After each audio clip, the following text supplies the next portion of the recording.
நல்லா ஞாபகம் வச்சுக்கோங்க. 108 ஒரு நம்பர்லாம் ஏன் கொடுக்கப்படுது, ஏன் சொல்லப்படுது அப்படின்னா, அது ஒரு செயல் வடிவத்துக்காக கொடுக்கப்பட்டிருக்கும். பொதுவா ஒரு 15 நிமிடத்துலேருந்து 20 நிமிடம் மகா சிவா காற்றையோ இல்லை எந்த மந்திரத்தையோ நீங்கள் ரெக்கார்ட் பண்ணி வச்சுக்கிட்டு தியானம் பண்ணலாம். நம்ம எப்படின்னா இந்த மாதிரி ஒரு சிஸ்டமாக வேலை செய்யக்கூடாது. நம்ம ஒரு எண்ணிக்கை அடிப்படையில் 1, 2, 3 அப்படின்னா தவம் கெட்டு போயிரு. அதனாலதான் நீங்க தவத்துக்கு பண்ண போகும்போது மந்திரத்துக்கு மேல ரொம்ப கவனம் செலுத்திக்கிட்டே இருக்கக்கூடாது. மந்திரங்கிறது ஒரு உயிர் சக்தியை ஈர்க்கிறது, அந்த இழுக்கிறதுக்காக தான் வாய்ப்பு. நீங்க அதே ஒரு வேலையா பண்ணீங்கன்னா தவம் வராது. அப்ப 15 நிமிஷம் 20 நிமிஷம் அதை ஒரு ரெக்கார்ட் போட்டுக்கிட்டு அது காதுல ஒலிக்கப்படணும். நீங்க பாட்டுல போயிட்டே இருக்கும். நமக்கு மௌனம் தான் கிட்டணும், அதான் டார்கெட். அதுக்கு இந்த மந்திரம் உதவியா இருக்கு. அவ்வளவுதான் செயல். அதை எண்ணிக்கை அடிப்படையில நம்ம வச்சுக்கிட்டு ஒரு ஏதோ ஒரு பூ வச்சுக்கிட்டு 1, 2 அப்படின்னா அப்புறம் எங்க அது 108 சொல்லிட்டோமா, இல்லை 108 கீழே இருந்துச்சுன்னா அப்ப நீங்க எப்படி உள்ள போவீங்க? நீங்க எப்படி தன்னை மறப்பீங்க? அப்ப நீங்க கான்சியஸ்ல தானே இருக்கிறீங்க. அப்ப 108ங்கிறதே மைண்ட்ல வரக்கூடாது. நல்ல தியானங்கிறது 20க்கு மேற்பட்ட மகா சிவான்னு சொல்ல மாட்டாங்க.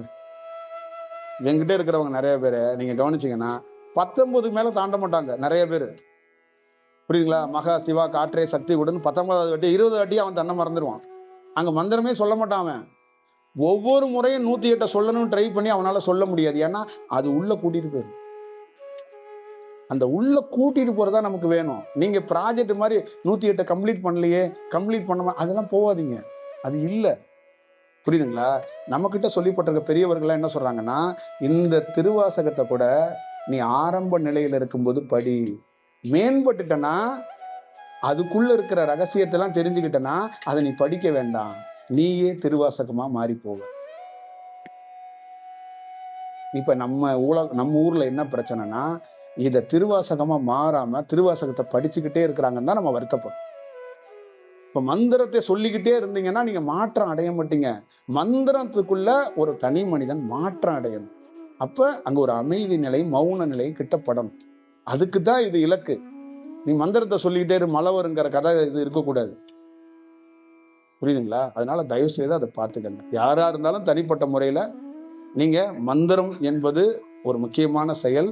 அதை எண்ணிக்கிட்டே இருக்காதீங்க. 10 நிமிஷமோ 15 நிமிஷமோ உங்களுக்கு ஏற்ற மாதிரி மொபைல்ல ரெக்கார்ட் பண்ணிருங்க. பின்னாட்கள் அதுக்கு நம்ம ஒரு ஆப்ல நம்மளே போட்டு கொடுத்துட்றோம். உங்களுக்கு இன்னும் சிரமம் எல்லாம் பண்ணிடுறோம்.